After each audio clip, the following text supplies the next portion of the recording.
It's a pleasure to welcome everyone to what I think is going to be one of the most exciting sessions we do this week, and that is an individual meeting with the Chief Minister of Gujarat, Vijay Rupani. I've met the Chief Minister many times, and he's been a friend. It is a very special place in terms of Gujarat, and I'll remind everybody to put yourself on mute because you're getting feedback into the system. But Gujarat is a very special place between the U.S. and India in terms of strategic partnership. It is the leading investor-friendly state in India. You look at the history, and over the last 10 years, they've grown over 10% per year in terms of economic output to the benefit of all the citizens within their state. They account for over 17% of India's total output. And while they have 63 million people, they only have 5% of the population. So you can see the tremendous effectiveness over the last decade and beyond this state has done in terms of benefit to the citizens and an example of a true partnership in India. You think about it as an investor. It's a great place for me and my prior company, Cisco, to locate resources, a great place to do research, a great place for startups, and it really is a great place for job creation. You want to think of it as the link between the U.S. and India, and I think the vision of the Chief Minister and candidly Prime Minister Modi has always been that Gujarat has that very special place for the future. It is a chance for us to exchange views today. And Chief Minister, it is a pleasure to see you. You're looking very, very good. And we've met many times. For those of you who have not been to Vibrant Gujarat, I encourage you to attend. It literally captures the imagination of two countries working together. So with that, let me turn it over to my very good friend, Rakesh Tripani from WestRock, to do the formal introduction. Rakesh, to you. Thank you, John. Good morning, everyone in the US. Good evening, everyone in India. And greetings of the day to everyone in every part of the world. It is my privilege today to introduce Honorable Chief Minister of Gujarat, Shri Vijay Rupani ji, and Chairman and Managing Director of Renew Power, Sumant Sinha, for a conversation on the very continued and successful integration of public and business policy in the state of Gujarat and the promise and the potential it holds for navigating the new challenges in the future. Before I invite our two esteemed guests, I would like to run some common threads in this conversation this morning. I am Rakesh Tripathi. I have responsibility for WestRock's India operations. WestRock is a $20 billion US annual sales company with about 50,000 employees. It's one of the world's leading packaging companies with 320 facilities, manufacturing, design, innovation, research, and development spread across 6 continents in the world. In India, we are in the great state of Gujarat. We have a facility in the Union Territory of Dadra and another plant in Maharashtra, in Pune. Our biggest investment, Shri Vijay Rupani ji, you'll be happy to hear, and I've recalled in the few instances we have met before, is in the state of Gujarat. And here we make for India and for the region, and we produce class packaging materials to protect and preserve the products in the supply chain, CPG, consumer durables, pharmaceuticals, agricultural products. Shri Rupani ji is also yes. Rupani ji, it is also an honor for me to mention that we run a zero liquid discharge mill in Gujarat, and the water consumption and conservation benchmarks of the mill we operate, it benchmarks against some of the best mills in the world in its class. So again, all in the state of Gujarat, and we enjoy being here. I would like to introduce Shri Vijay Rupani ji. I've been given the task to introduce, and I know you need no introduction, sir. but I will try and make a brief introduction. Shri Vijay Rupani ji was born in Burma, in Rangoon, and he grew up and educated in India. From being elected to as a corporator to the Rajkot Municipal Corporation in 1987, to being elected the Honorable Chief Minister of the great state of Gujarat in 2016. Mr. Rupani's career has been dotted with several decades of tireless service to the great state of Gujarat and its people. Welcome, Shri Rupani ji. I would also like to introduce our other guest, Shri Sumant Sinha. Sumant has worked in investment banks in the US and UK, and at some point he decided to come to India. And when he came to India, he spent some time working in the power sector.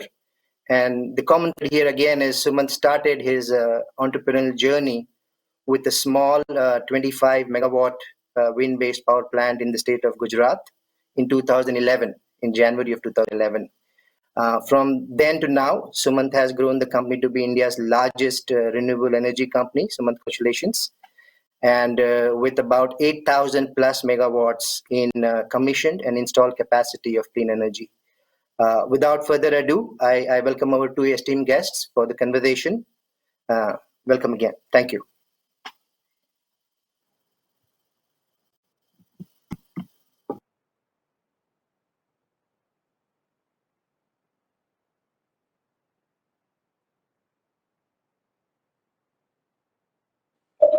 Namaste. I hope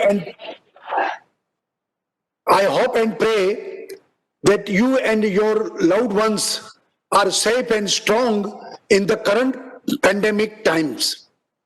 It is a time when the global boundaries have diluted. Everybody has joined hands to fight the pandemic together. On behalf of the government of Gujarat, I thank the US-India strategic partnerships for inviting us to be part of this webinar. I feel extremely honored being the only Chief Minister to be addressing this gathering. I am happy to see Mr. John Chambers. He has a strong association with Gujarat. He has been actively leading the discussions in the Vibrant Gujarat Summits. India and the United States of America have evolved as strategic partners over the time. The partnership is people-driven and people-centric. We share common values of democracy with strong ties and objective for human prosperity. The long-standing India-US relationships is founded on the principle of Sanja Prayas, Sabka Vikas, Sabka Saath, progress for all through shared efforts. Chale saath saath, let us move forward together. It was our honor and privilege to host Honorable President Trump in Gujarat in February this year. His presence signifies the importance of ties between India and US and the role that Gujarat can play to strengthen it further.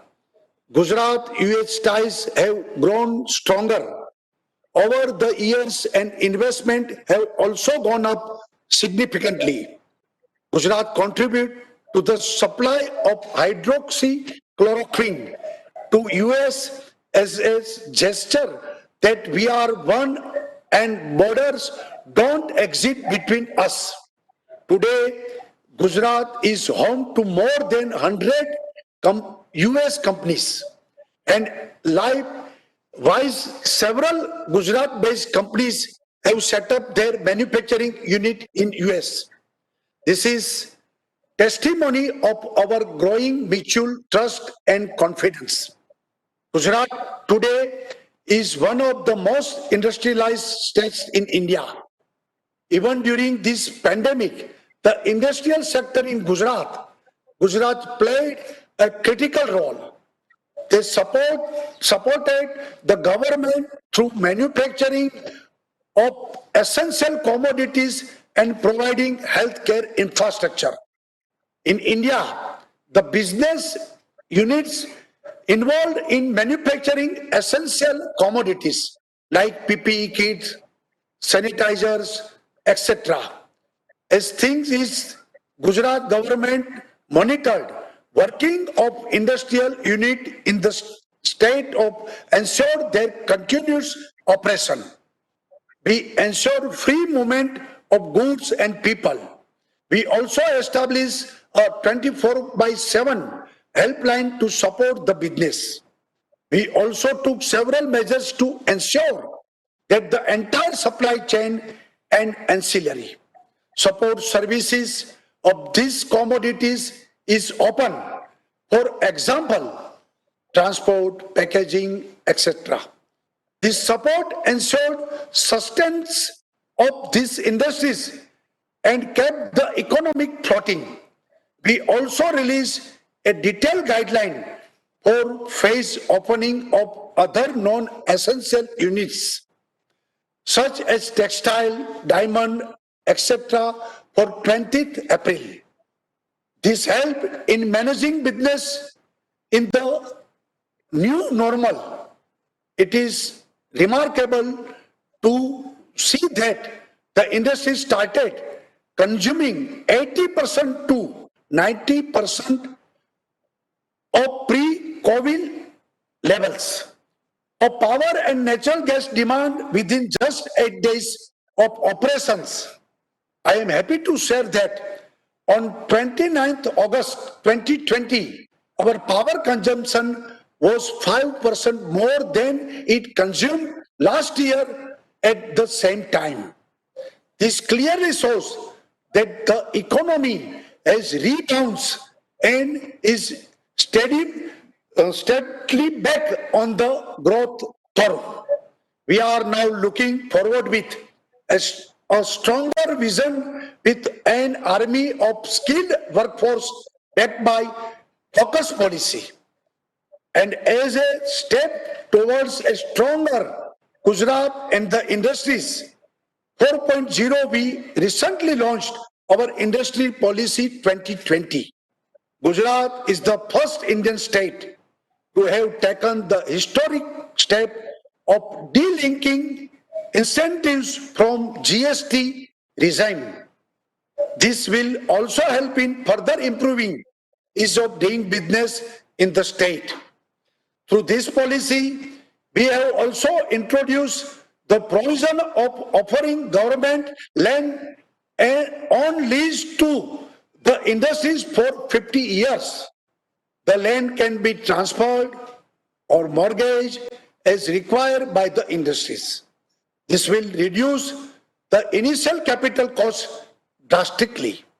This new industry policy also incentivizes private players to set up R&D facilities, contract research and laboratories.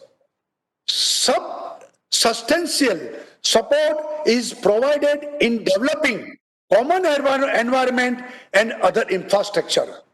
These three bold steps will make Gujarat a more profitable and preferable investment destination.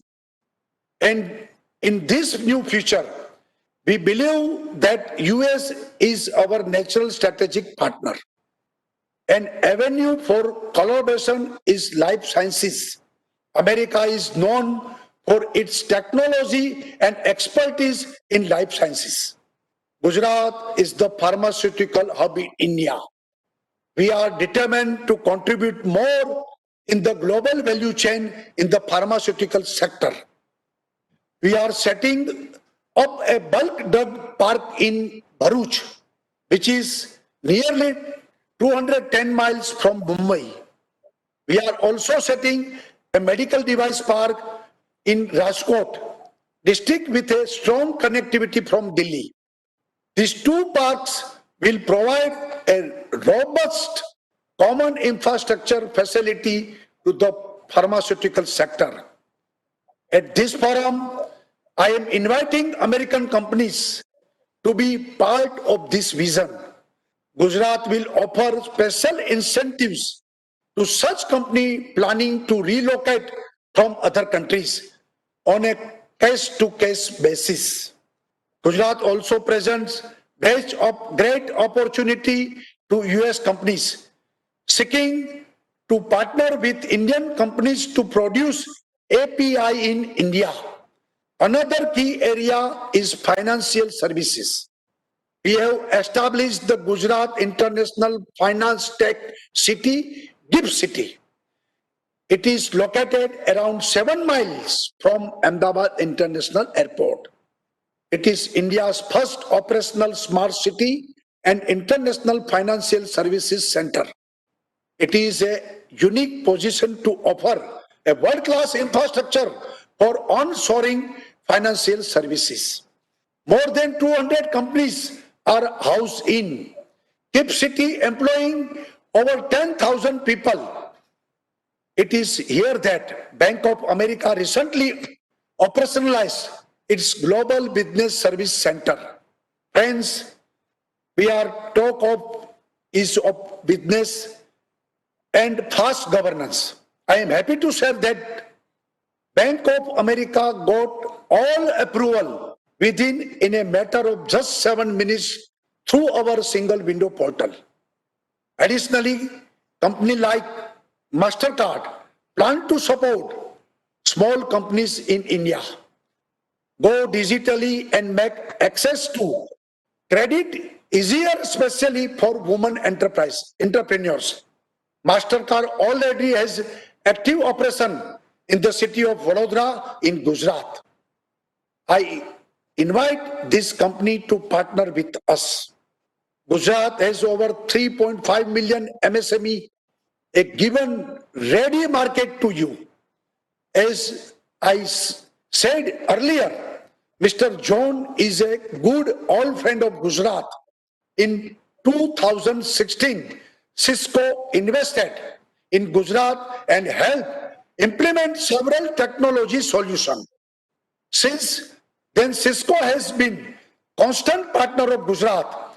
I invite company like Cisco to partner with the government in the next wave of digital transformation, especially in the field of cyber technology and governance.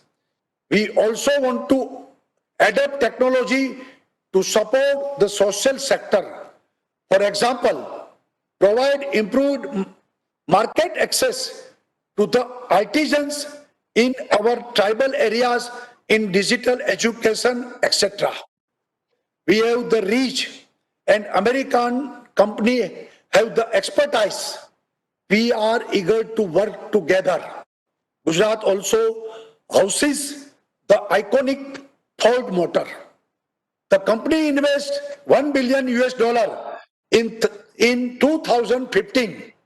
This investment has helped create an automobile cluster in Gujarat and supported local OEMs to grow with them. I invite you to now explore and partner with us to build e-vehicles. I am also inviting American companies to set up units for manufacturing of electronics and semiconductors. There is immense scope support by favorable policies for manufacturing home appliances in Gujarat. Recently, Aero Electronic, an American Fortune 500 company, acquired a Gujarat-based semiconductor company. Friends, in a big push to make in India, the government of India has increased the FDI in the defense sector under the automatic route to 74%. US has the expertise in defense manufacture and Gujarat has the ecosystem. This ecosystem is supported by our aerospace and defense policy. I invite you all to help Make in Gujarat and support local manufacturing of defense equipments. I invite you to explore opportunity in the areas of petrochemical and clean energy. Another obvious area for collaboration is warehousing and logistics. In 2017, Amazon opened its India's largest fulfillment center in Ahmedabad. This was Amazon's second fulfillment center in Gujarat. Friends, I highlight this example and sector because a dedicated freight corridor is being developed along the Delhi-Mumbai industrial corridor. 38% of freight corridor will pass through Gujarat. This freight corridor has the potential to be the next artery of warehousing and logistics in India. American company can benefit from locating in this corridor, which is connected to Delhi and Mumbai. Gujarat, with its strategic location, falls in between Delhi and Mumbai, giving access to North, Central, South Indian markets. I also secure active partnership in setting up to cold storage facilities for agriculture produce. Friends, this is just a glimpse of how America companies have partnered with Gujarat and how there is still an ocean of opportunity for them. Gujarat does give UN access to the Indian market, but also open its source for export. We have long coastline of 1,000 miles, which has 48 ports handling 40% of the country cargoes handling. These ports provide is access to Middle East and Africa. Gujarat has a strong support system for export units. I am happy to share that Gujarat recently ranked first in the Export Preparedness Index 2020, released by Niti Aayog, Government of India. So as I said, Gujarat is a gateway not only to India, but also to the other emerging economies of the world. We want to grow with US, but grow sustainably. Gujarat special bond with the US is further strengthened by the millions of Gujarati diaspora settled in the US, who contribute to its economic growth. I am pleased to state that sister state MOU signed with New Jersey and Delaware will create a new opportunity for enhanced cooperation with Gujarat. We look forward to growing economic and cultural ties with New Jersey and Delaware. Beside this, I also want to work towards building the future generation and next generation business together. I have two proposals here. First, a formalized startup engagement program in several areas which I mentioned earlier, such as semiconductors, electronics, e-vehicles. The startups in both countries can mutually benefit. I put forth on this forum to establish a formal system wherein the startup from Gujarat and US can work together. Second, I will appoint a senior nodal officer from my office to facilitate American companies partner with Gujarat. Gujarat does not only sound of industrialization, but also of social capital infrastructure. For us, a peaceful social environment is equally important. Gujarat boasts of the world largest cricket stadium is also known as the golf capital of India. just like you, we also have Statue of Unity, standing tall on the banks of the Narmada River. We house the best of educational institute in various fields like engineering, forensic, management, etc. Gujarat continue to instill investor confidence through an approach driven by minimum government and maximum governance. I am committed to provide transparent and accountable business ecosystem. In the end, I thank US ISPF once again for giving me this opportunity to present my state, and to the industry members present here, I welcome you all to Gujarat. Let us become too great together. See you soon. Dhanyavad. Namaskar. Jai Jai Garvi Gujarat. Thank you so much, Rupani ji. That was really very inspiring. I think you covered almost every single area that we would have liked to have asked you questions about. Um, you talked about your vision for Gujarat. You talked about the relationship of Gujarat with the US and with a couple of states in the US, specifically New Jersey and Delaware. And I think you talked about a number of the different areas in which there are opportunities for industries and collaboration and partnership between US companies and in fact global companies with the state of Gujarat. You talked about the financial sector, you talked about opportunities in pharmaceuticals, you talked about the new industrial policy that has come out. You mentioned the area of digital transformation, e-vehicles, manufacturing. So you covered really a number of different areas, and I must say, very exciting to see all the work that is going on in the state. And I'm sure that will throw up a number of great opportunities for US companies to make investments in India as into Gujarat as they look at their opportunities in India. You mentioned two specific proposals. One was the issue of how can we develop a startup engagement program. And secondly, you talked about appointing a nodal officer, senior nodal officer for government for being, in a way, a one-stop shop for US companies that want to invest in Gujarat. So I think both those are, of course, very welcome from our standpoint. We would certainly be delighted to work with the nodal officer as a point of contact for US companies that we can direct to.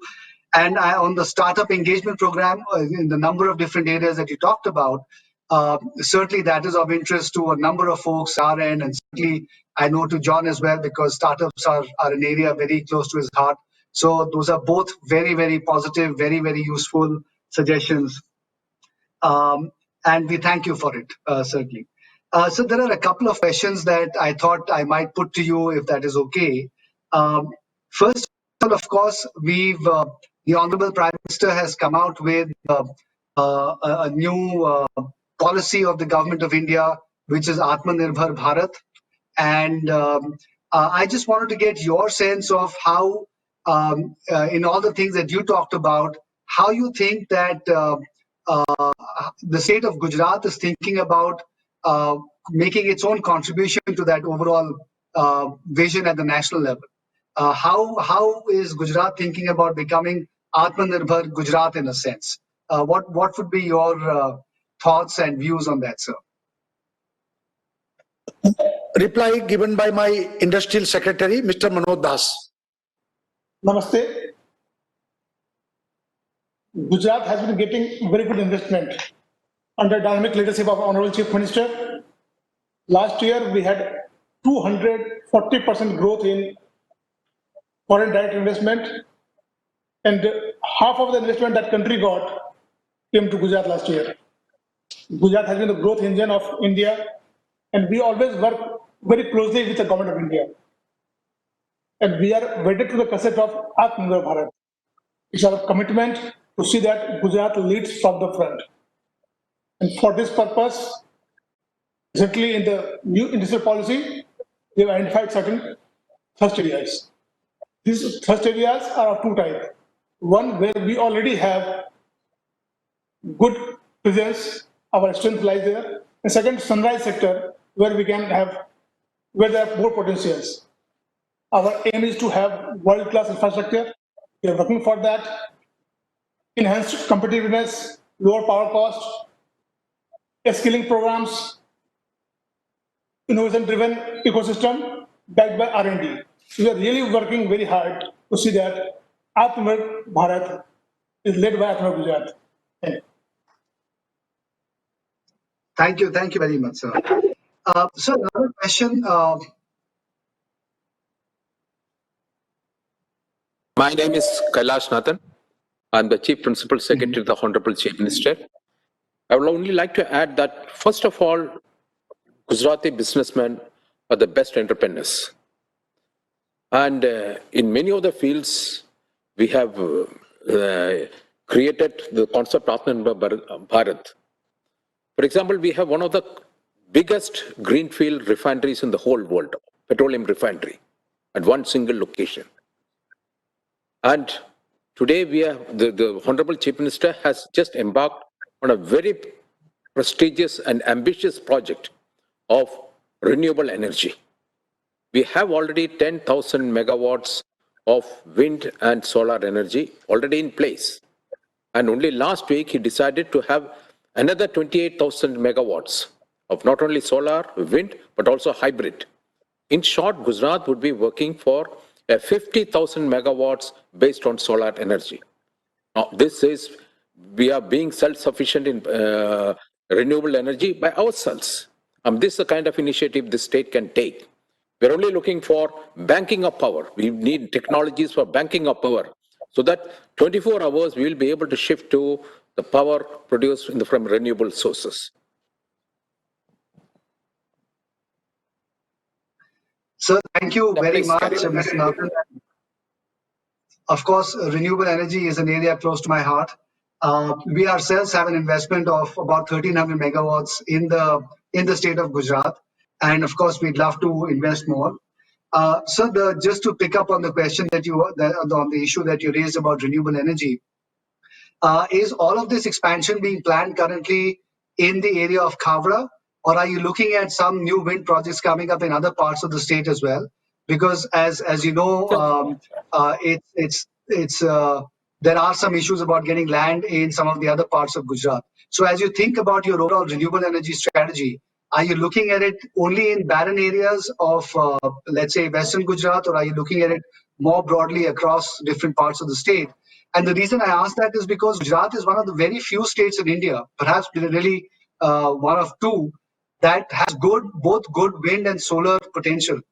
And therefore, as you rightly observed, has the opportunity of doing a lot of hybrid solutions and the power that can then be exported to different parts of India and thereby contribute to the vision of the Atmanirbhar Bharat as well.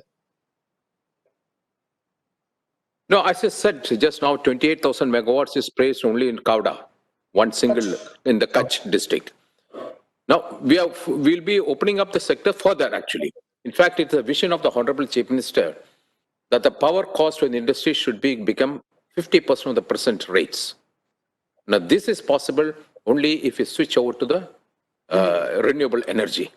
So in that context, even industries which are going to be put up, if they want to have their own captive renewable energy, I think we are open to think about it.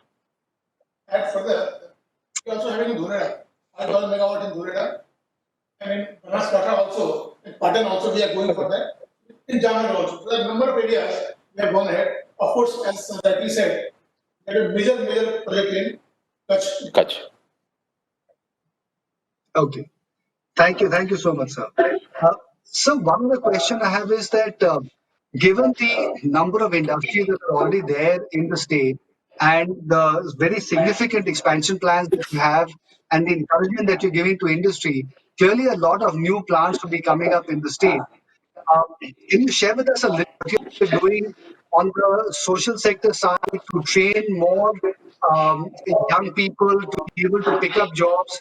What are you particularly doing in the area of skilling and education to prepare a larger number of people to enter the workforce and work in a lot of these industries that hopefully will be getting set up very soon in this?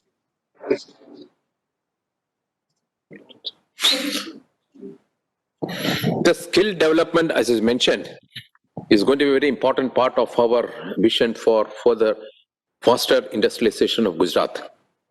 Now, I'll just tell you one example.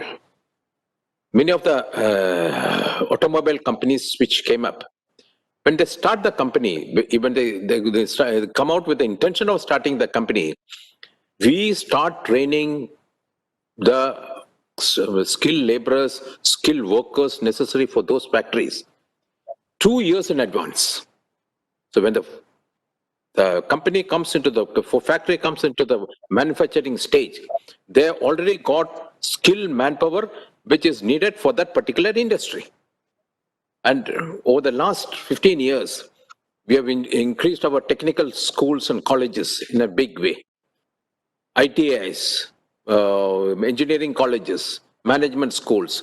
So we are now fully concentrating on the skill development. For example, the service sector. The service sector is one which provides almost 50% of our GDP of the state. So till now, it has not been attended to. Now we are trying to address specifically to the service sector what kind of skills are necessary for them. So the entire skill development, Government of India has already got a program, but we are more focused on the skill development, and we will be coming out with the schemes so that any manufacturing unit, any service unit, any logistics park which is going to come into this thing, they have necessary manpower with the necessary skills. We have taken help of foreign companies, seen us, to take it to the next further level.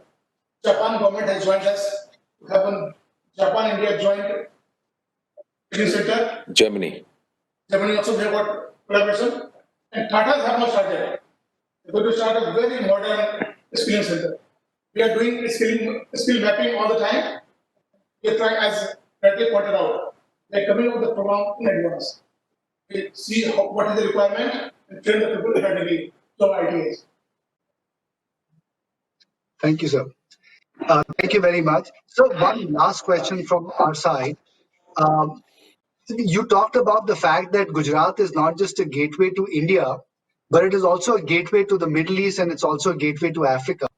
And certainly global companies should be really looking at Gujarat as a hub for manufacturing and exporting to a number of these areas. Are there any specific plans that you have to encourage specific export-oriented units which are potentially looking at targeting the markets of Africa and other parts of the world? Are there any specific export-oriented schemes that you're looking at this point in time?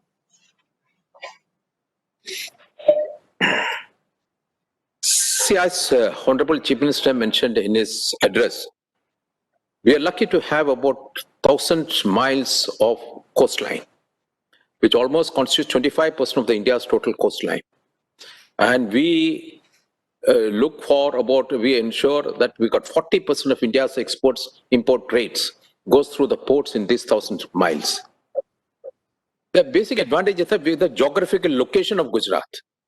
The geographical location of location of Gujarat is a giving advantage because we are the nearest to the African markets, Middle East markets, and to the Europe. That gives us the advantage of this thing. So we are one of the first states to really have private ports. We have privatized the port sector. We have more efficient, bigger ports working in the private sector.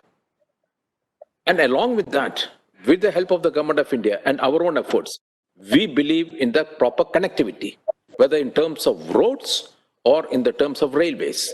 The Chief Minister mentioned about the dedicated freight corridor. The railway line will be only for goods traffic movement at all. So the better connectivity to the hinterland and our own industries. Now, you won't believe that what is the advantage of this logistics? The Reliance company has got 100 million capacity, barrel capacity, 10 capacity refinery, oil refinery. All that they import the oil, the crude, and they process it. And from there straight away it is marketed worldwide. And this logistic advantage which we are trying to work on that. So Gujarat will be the export hub for times to come together as far as India is concerned. And we would like to now to have the industries, whether it is in the manufacturing sector or food processing, which will make the export potential far better through the existing infrastructure and other infrastructure we are going to enhance. Very good. Thank you very much, sir.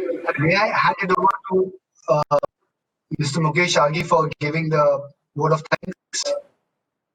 Mukesh, over to you.